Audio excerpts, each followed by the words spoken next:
अंतहीन धुंध से घिरे एक उजाड़ शहर के मध्य में एक जर्जर हवेली खड़ी थी, जिसके बारे में स्थानीय लोग दबी आवाज में फुसफुसाते थे। एवरहॉलो एस्टेट। एक समय यह समृद्धि का केंद्र था, लेकिन अब यह छाया और निराशा की भूल भुलैया में तब्दील हो गया है। उन लोगों को छोड़कर जो फैंटम के निषिद्ध वादे की तलाश में थे, किसी ने भी उसके पास जाने की हिम्मत नहीं की। एवा, एक साहसी युवा महिला, जीवन की निरंतर दुर्भाग्य से थक गई थी। फैंटम का वादा, एक साधारण प्रतिज्ञा के बदले में दी गई एक इच्छा, उसे एक अशुभ रात हवेली में खींच लाई। जैसे ही वह खुले दरवाजे से बाहर निकली, हवा सड़ांध और पछतावे से भरी हुई थी। हताशा ने उसके डर पर काबू पा लिया। उसके कदमों की आहट गुफानुमा हॉल में गूंज उठी। खोई हुई आवाजों के साथ हल्की हल्की बड़बड़ाती हुई दीवारें जीवंत लग रही थी।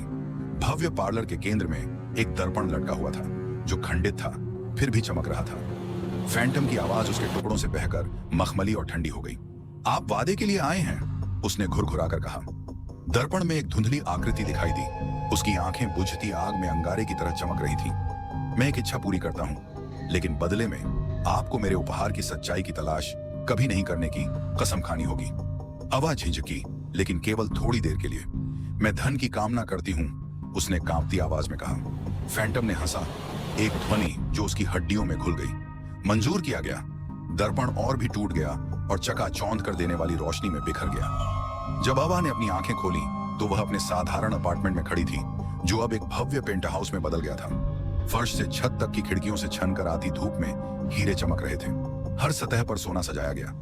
उसकी निराशा उत्साह में बदल गई, लेकिन जल्द ही खुशी काफूर हो गई। उसकी इच्छा के एक सप्ताह बाद उसकी नई जिंदगी में परछाइयां रेंगने लगी। सबसे पहले ये खाली कमरों में फुसफुसाहट थी। तभी उसकी दृष्टि के किनारों पर अंधेरे में डूबी एक आकृति की झलक दिखाई दी। एक रात भूत प्रेत को सहन करने में असमर्थ आवा ने उस आकृति का सामना किया। आप क्या चाहते हैं?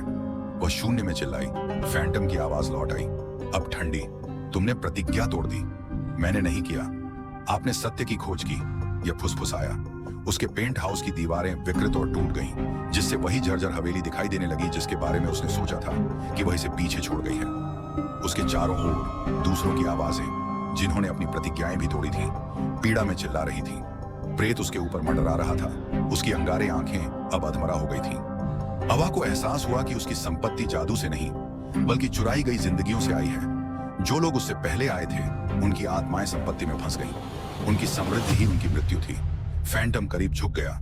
उसकी सांसें उसके गाल पर बर्फीली लग रही थीं। एक वादा तोड़ा गया, एक आत्मा ली गई है। एवा ने जो आखिरी चीज देखी, वह दर्पण के टूटे हुए टुकड़ों में उसका प्रतिबिंब था।